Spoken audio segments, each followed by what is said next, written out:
Hi everyone, I'm very excited for yet another collaboration, this time with Sophie from AFOS Art. I will make sure to put the links to her social media down below in the description and a link to her YouTube channel up there so that you can easily find her, because you don't want to miss this video of the artwork she did for this collaboration.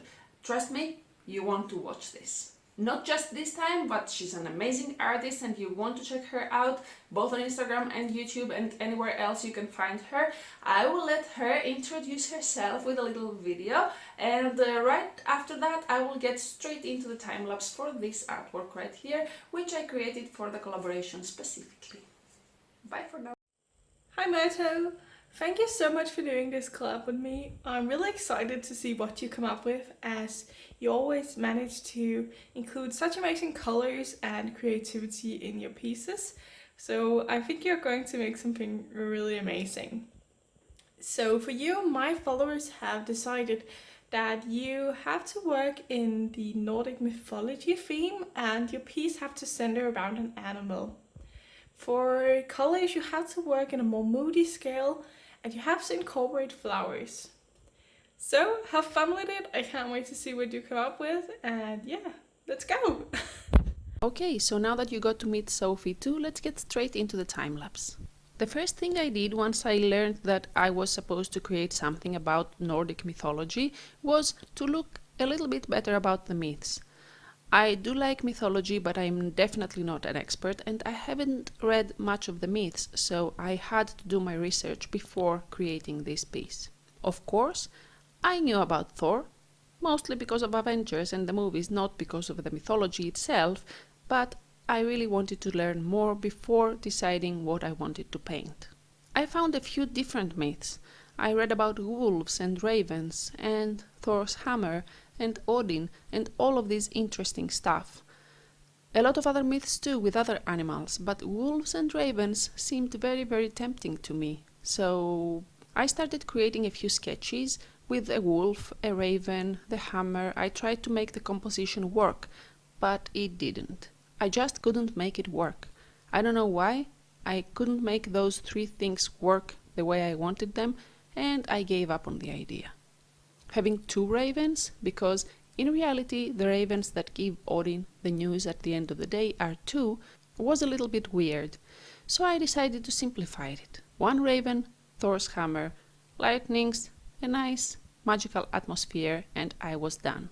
I sat down, I did the sketch, and it clicked. I wanted to paint it, and so I did.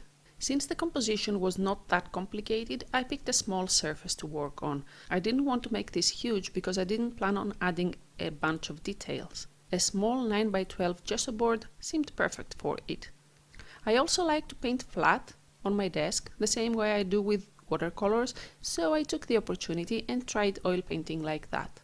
My first experiment with that was in a sketchbook, but it worked with the Gessobord as well, and I'm definitely gonna do it in the future too. At least with small pieces, because it's pretty difficult to lay flat an 18x24 canvas like that.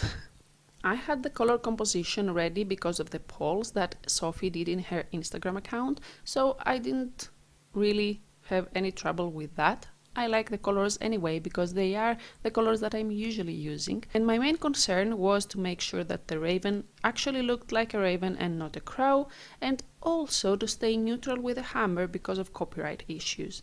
I didn't want it to look like the hammer in the movies because that's copyrighted, but the hammer, generally Thor's hammer, is not copyrighted, it's just mythology and I can render it any way I want it to. I made some extra research to adjust the size of the raven compared to hammers, because I really thought hammers were bigger than that. I hadn't realized how small they are and how big birds ravens can be. And even though I'm not sure if the analogy is correct in my finished painting, it definitely is better than my initial sketch. All in all, it took me a lot of research and a lot of time to come up with an idea, and it was a real challenge for me to work like that. But I really enjoyed it. I really like the result, and it's really interesting how a collaboration like that can get you out of your comfort zone and stretch your limits in such beautiful ways. I like the finished painting. I think it's a little bit different than what I'm usually doing, but I would like to do more of that in the future for sure. It's also very interesting to see how Even though Sophie's results were not very different than mine, apart from the color scheme, our artworks are so much different. I really love her artwork, but it is so much different than mine. Isn't that interesting? We got pretty much the same results and came up with so different ideas. I find that fascinating, if you ask me. Make sure to check her painting, her channel and her video as well, because it really is worth it. As I said at the start, I will put the links to her social media in the description below and in cards at the end of my video, so that you can definitely find her easily and check her out. Also, if you have a YouTube channel and you would be up for a collaboration like this, send me a message, either here or on Instagram, anywhere. I'm very interested in doing more collaborations like that, because I really enjoy filming these videos and creating these artworks that get me out of my comfort zone and let me try something new to me. I'm always open to new adventures. And that's it. Remember to leave a thumbs up if you enjoyed watching this video and subscribe to my channel for more videos like this. Also remember to hit the bell button if you'd like to be notified whenever I upload a new video.